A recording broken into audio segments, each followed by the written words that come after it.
Hi students, solution chaptersல நம்ம பார்த்த molarity, molality, mole fraction அதுல இருந்து numericals எல்லாம் நம்ம சால்வ் பண்ணிட்டு இருந்தோம் in-text questionsல. So 1.3 வரைக்கும் முடிச்சிருந்தோம். So இன்னைக்கு 1.4ல இருந்து ஸ்டார்ட் பண்ணலாம்.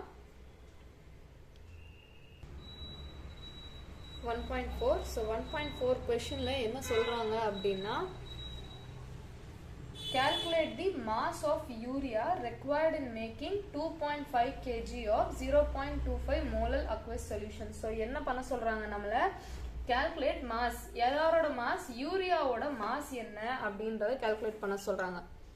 mass of urea என்ன, எதுக்கு, to make, என்ன make பண்றதுக்கு, 2.5 kg ஒரு solution make பண்றதுக்கு 2.5 kg solution make பண்ணோம். அது எவ்வளவுக்கு, 0.25 மோலல் aqueous solution இருக்கணும். மோலல் aqueous solution. அப்ப என்னது, யாரு solvent யாரு solute, urea is the solute, மோலல் aqueous வந்துருச்சா, aqueousனா யாரு, nothing but water தான் அதுல இருக்கக்கூடிய solvent. So 2.5 kg க்கு மேக் பண்ணும் 0.25 மோலல்ல. அதுக்கு தேவையான மாஸ் யூரியா எவ்வளவு வேணும், அதாவது solute எவ்வளவு வேணும் அப்படின்றதான் question. Simple. Okay, so first என்ன அப்படின்னா, அதுக்கு மோலார் மாஸ் ஆஃப் யூரியா வேணும். அதுக்கு முன்னாடி ஏன் மோலார் மாஸ் வேணும்னா, மொலாலிட்டியோட ஃபார்முலா என்ன, மொலாலிட்டியோட formula number of moles of solute divided by mass of solvent in kg. கரெக்டா, இதுதான் question. சோ நமக்கு என்ன தெரியும் அப்படின்னா, 2.5 kg க்கு மேக் பண்ணும் 0.25 மோலல் aqueous solution க்கு. அப்போ mass of solvent என்னது, kg நம்பது it's obviously ஒரு 1000 கிராம்ல. சோ அப்ப என்னது 2.5. ஓகேவா, நம்ம நம்பர் ஆஃப் மோல்ஸ் கண்டுபிடிக்க வேணாம். நம்பர் ஆஃப் மோல்ஸ் குள்ள என்ன இருக்கு ஃபார்முலா, நம்பர் ஆஃப் மோல்ஸ் குள்ள என்ன ஃபார்முலா இருக்கு, given mass by molar mass இருக்கு. கரெக்டா, இதுல இந்த given mass எவ்வளோ அப்படின்றத ஃபர்ஸ்ட் கண்டுபிடிக்கணும். கண்டுபிடிச்சிட்டு அதை என்ன பண்ணும், 2.5 kgக்கு எவ்வளோ வேணும், இது எவ்வளோ கொடுத்துருக்காங்க, 1000 கிராமுக்கு எவ்வளோன்னு கொடுத்துருக்காங்க, 2.5 kg மேக் பண்றதுக்கு எவ்வளோ வேணும்னு கேட்குறாங்க. ஓகேவா, ஸோ இந்த கிவன் மாசை ஃபர்ஸ்ட் 1000 kgக்கு எவ்வளோன்னு கண்டுபிடிச்சு, சாரி 1000 கிராமுக்கு, அதாவது 1 kgக்கு எவ்வளோன்னு கண்டுபிடிச்சிட்டோம் அப்படின்னா, அதை 2.5 kgக்கு எவ்வளோ தேவைப்படும் யூரியா அப்படின்றத கண்டுபிடிச்சிடலாம். Okay, so 0.25. அப்ப number of moles of solute வேணும், இல்ல given mass by molar mass, அது ஒண்ணும் இல்ல, நமக்கு தேவையான மாஸ் எவ்வளோ அப்படின்றத மாஸ்ன்னு போட்டுக்கலாம். மோலார் மாஸ் கீழே இருந்ததுன்னா 60 இன்டு மாஸ் ஆஃப் solvent எவ்வளோ, 1000 கிராம். ஓகே, கேஜில ஆர் 1000 கிராம்னு வச்சுக்கலாம். ஓகே, சோ இதுல இருந்து மாஸ் எவ்வளோ கிடைக்கும், mass is equal to in kg தானே நம்ம சொல்றோம். So let it be, so அப்ப ரிமைனிங் என்ன, 0.25 into 60. Okay, 0.25 into 60 gram of urea. அப்ப அது எவ்வளவு வருது, that is 15 gram of urea. இந்த 15 கிராம் ஆஃப் யூரியா எதுல இருக்கு அப்படின்னா, நம்ம மேக் பண்ண 1000 கிராம், அதாவது 1000 கிராம் சால்வெண்ட் தானே இது. அப்ப மிச்சம் இருக்க சால்யூட் என்னது, இந்த 15 கிராம். அப்போ அந்த ஹோல் சொல்யூஷன்ல என்ன இருக்கு, 1000 கிராம் பிளஸ் 15 கிராம், இதுதான் அந்த சொல்யூஷன். இந்த சொல்யூஷன்ல எவ்வளோ இருக்கு, 15 கிராம் ஆஃப் யூரியா இருக்கு. நம்மள என்ன பண்ண சொல்றாங்க, 2.5 kg சொல்யூஷன்ல எவ்வளோ யூரியா இருக்கு. சோ 2.5 kgனா அது கிராமா கன்வெர்ட் பண்ணோம்னா 2500 கிராம் ஆஃப் சொல்யூஷன்ல how much is யூரியா அப்படின்னு கேக்குறாங்க. இதை தான் கண்டுபிடிக்கணும். இதை என்ன பண்ணலாம், கிராஸ் மல்டிப்ளை பண்ணலாமா. சோ பண்ணா என்னது, let it consider be x ன்னு கன்சிடர் பண்ணோம்னா, அப்போ x is equal to 15 into 2500 divided by 1000 plus 15 என்னது 1015. அவ்வளவுதான். இதை சால்வ் பண்ணோம்னா என்ன வரும், ஆன்சர் will be 36.95 வரும். ரவுண்ட் ஆஃப் பண்ணோம்னா 37 கிராம் ஆஃப் யூரியா. அப்ப 1000 plus 15 கிராம்னால் நமக்கு क्वेश्चनல given. So 0.25 மோலல் சொல்யூஷன் என்னது, 1000 கிராமுக்கு இருக்கக்கூடிய solvent aqueous solution, water aqueous solutionல இருக்கக்கூடியது. சோ அதுக்கு தேவையான எவ்வளோன்றத ஃபர்ஸ்ட் கண்டுபிடிக்கணும். அதை கண்டுபிடிச்சிட்டு எவ்வளவு நம்மள மேக் பண்ண சொல்லியிருக்காங்க, 2.5 கிலோகிராமுக்கு எவ்வளோன்னு மேக் பண்ண சொல்லியிருக்காங்க. அப்ப 1000 கிராமுக்கு எவ்வளவு தேவை அப்படின்னா 2.5 கிலோகிராமுக்கு எவ்வளோன்றத கண்டுபிடிச்சிடும். ஓகே, ஸோ இதுதான் 1.4th question. Next 1.5. Okay students, 1.5ல மொத்தம் நம்மள எத்தனை 3 விஷயம் கண்டுபிடிக்க சொல்லியிருக்காங்க. ஸோ ABC என்னென்னது? Calculate molality, molarity, mole fraction. என்னென்னது? A molality, molarity and mole fraction of whom? Of potassium iodide. Of யாரு? potassium iodide. என்ன given? If the density of 20% என்னது mass by mass aqueous potassium iodide சொல்லிட்டாங்களா? அப்ப இங்க என்னது? solute வந்து potassium iodide, solvent வந்து aqueousனால again it is water. இதோட density என்னது? is given. இன்னும் நம்ம டென்சிட்டியை கொடுத்து வச்சிருக்காங்க. டென்சிட்டி வச்சு நம்ம என்ன பண்றது? 1.202 gram per milliliter. Okay, so என்ன டென்சிட்டி கொடுத்துருக்காங்க, இதை வச்சு நம்ம என்ன பண்றது அப்படின்னா கொஸ்டின்குள்ள சால்வ் பண்ணுவோம். அப்போ உங்களுக்கு புரியும் என்ன டென்சிட்டி வச்சு என்ன பண்றது. டென்சிட்டில இருந்து என்ன கண்டுபிடிக்கலாம்? டென்சிட்டியோட ஃபார்முலா என்ன? Mass by volume. ஸோ அதுல இருந்து நம்ம என்ன எடுக்கலாம்? மாஸ் என்ன, வால்யூம் என்ன அப்படின்றதான் கண்டுபிடிக்கிறதுக்கு இது ஹெல்ப் பண்ண போகுது நமக்கு. ஓகே, so first thing என்ன கண்டுபிடிக்க சொல்லியிருக்காங்க? மொலாலிட்டி ஆஃப் பொட்டாசியம் அயோடைடு என்னன்றத கண்டுபிடிக்க சொல்லியிருக்காங்க. ஸோ அதை கண்டுபிடிச்சோன்னா first molar mass of potassium iodide என்னது? Molar mass of potassium iodide is 166 gram per mole.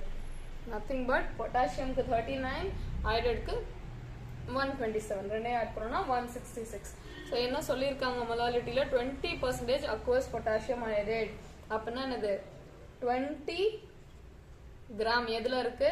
In 100 gram of சொல்யூஷன்ல இருக்கு. அப்போ 20 கிராம் பொட்டாசியம் அயோடைடு அப்படின்னா ரிமைனிங் என்னது?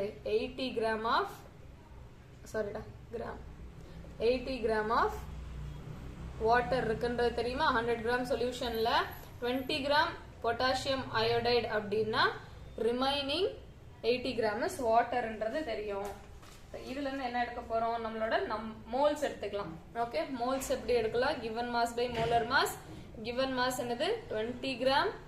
molar mass எவ்வளோ? 166. so n of யாரு? Potassium iodide. so number of moles of potassium iodide என்னது? 20 divided by 166 எவ்வளோ வரும் நமக்கு?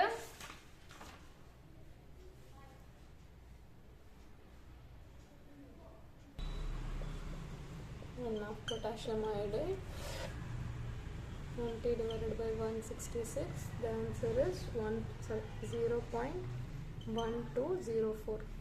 so இதை என்ன பண்றோம்? மொலாலிட்டி ஃபார்முலாக்குள்ள புட் பண்ணோம்னா ஃபர்ஸ்ட் என்னது? Number of moles of solute எவ்வளோ? 0.1204 divided by mass of solvent in KG. அதான் என்னது? 80 கிராம். 80 கிராம் தானே சால்வெண்ட். இதை டிவைடட் பை 1000 பண்ணோம்னா என்ன வரும்? 0.08 gram. so that is equal to 1.506 molal solution. Okay, potassium iodide எவ்வளோ மோலல் இருக்குன்றது தெரிஞ்சிருச்சா? so with the help of எது வச்சு 20% of aqueous potassium iodide கொடுத்திருந்த கிவனை வச்சு எவ்வளோ மொலாலிட்டி ஆஃப் பொட்டாசியம் அயோடைடுன்றதை கண்டுபிடிச்சிட்டோம். ஸோ நெக்ஸ்ட் என்ன கண்டுபிடிக்கணும்? மொலாரிட்டி கண்டுபிடிக்கணும். கரெக்டா? ஸோ பி மொலாரிட்டின்றது என்னது? Volume of solution in litres எவ்வளோ இருக்கு? Number of moles divided by volume of solution in litres வரணும். நம்பர் ஆஃப் மோல்ஸ் என்னது? as it is பொட்டாசியம் அயோடைடு தான் லாஸ்ட் ஏ பார்ட்ல பார்த்த மாதிரியே தான் 20 டிவைடட் பை 166 தான் நம்பர் ஆஃப் மோல்ஸ். இங்க வால்யூம் ஆஃப் சொல்யூஷன் என்னன்றதை கண்டுபிடிக்கணும். ஸோ வால்யூம் தான் நமக்கு கிவன் கிடையாது. பட் வால்யூம்க்கு பதில் என்ன கொடுத்துருக்காங்க? டென்சிட்டி கொடுத்துருக்காங்க. டென்சிட்டியோட ஃபார்முலா என்னது? Density is equal to mass by வால்யூம்னு நமக்கு தெரியும். ஸோ இதுல இருந்து வால்யூமை கண்டுபிடிக்கலாமா? ஸோ வால்யூம் எப்படி கண்டுபிடிக்கலாம்? Volume is equal to rearrange ஈக்குவேஷனை ரீஅரேஞ்ச் பண்ணோம்னா மாஸ் பை டென்சிட்டி. மாஸ் எவ்வளோ? நம்ம லாஸ்டே பார்த்தோம். எவ்வளோ இருக்கு மாஸ் ஆஃப் சொல்யூஷன் தான் பார்க்குறோம். ஸோ சொல்யூஷன் எவ்வளோ? 100 கிராம் ஆஃப் சொல்யூஷன். 20% சொல்லிட்டு 100 கிராம் ஆஃப் சொல்யூஷன். டென்சிட்டி எவ்வளோ? அதுதான் 1.202 கிராம் per milliliter. அப்போ ஆன்சர் என்ன வந்துடும்? ஆன்சர் வில் பி 83.19 milliliter தான் வரும். ஓகே, ஆனால் நமக்கு என்ன வேணும்? இன் லிட்டர்ஸ் வேணும். ஸோ லிட்டர்ஸ் வேணும் அப்படின்னா ஒன்றும் இல்லை, இதை டிவைடட் பை 1000 பண்ணால் போதும். டிவைடட் பை 1000 பண்ணால் it will be in litres. So இதை எடுத்துகிட்டு போய் நான் ஃபார்முலாவில் நார்மலாக புட் பண்ணனா இன் மொலாரிட்டி என்னது number of moles of solute எவ்வளோ 20 divided by 166 that is divided by மறுபடியும் என்னது 83.19 divided by 1000. So இந்த equations nothing but 20 divided by 166 எவ்வளோ 0.1204 divided by 83.19 into 10 power 3 மேல போயிருமா மேல போனா 1000. ஓகே ஸோ இதை பண்ணோம் அப்படின்னா நமக்கு என்ன ஆன்சர் வரும் 1.45 மோலார். ஓகே ஸோ மொலாரிட்டி எப்படி டென்சிட்டியை யூஸ் பண்ணி எடுத்துட்டோம் அப்படின்றதா molarity of the solution of என்னது potassium iodide aqueous solution of potassium iodide. Third option என்ன கொடுத்துருக்காங்க மோல் ஃப்ராக்ஷன் என்னன்னு கண்டுபிடிக்க சொல்லியிருக்காங்க. Mole fraction of potassium iodide. So அதுக்கு என்ன வேணும் நமக்கு number of moles of potassium iodide divided by total potassium iodide plus solvent. இன்னொரு என்ன solvent இருக்கு aqueous யாரு water தான். ஓகே ஸோ இதில் number of moles of potassium iodide என்னது ஃபர்ஸ்ட் ஆப்ஷன்லேருந்து பார்த்துட்டு இருக்கோம் 20 given mass molar mass 166 so that is 0.1204. அதே இது n of யாரு வாட்டர் அதாவது அக்வஸ் சொல்யூஷன் சொல்லிட்டாங்க. ஸோ கிவன் மாஸ் எவ்வளோ 80 மோலர் மாஸ் எவ்வளோ 18. Answer is 4.44 mole. ஸோ இதை நான் ஈக்குவேஷன் மோல் ஃப்ராக்ஷனில் புட் பண்ணனா மோல் ஃப்ராக்ஷன் ஆஃப் பொட்டாசியம் ஐடைடில் புட் பண்ணேன் அப்படின்னா என் ஆஃப் பொட்டாசியம் ஐடைடு எவ்வளோ 0.1204 divided by 0.1204 plus 4.44. So that is equal to 0.0263 is the mole fraction of potassium iodide. Okay, so this is done for that. So என்னது numericals பார்த்தோம் in text question 5 and example question 3 examples பார்த்திருக்கோம். So இதுதான் எப்படி நம்ம concentration of solutions represent பண்ணக்கூடிய 7 ways பார்த்தோம். அந்த 7 ways base பண்ணி வர questions எப்படி சால்வ் பண்ணோம் ஒன்றும் இல்லை சிம்பிளா நீ கொஸ்டினை டீகோட் பண்ணு கொஸ்டின்ல என்ன கிவன்ன்றத பாரு அதை பேஸ் பண்ணி நீ சால்வ் பண்ணினாலே முடிஞ்சிடும் பெரிய விஷயம் கிடையாது. ஸோ சிம்பிளான விஷயங்கள் தான்.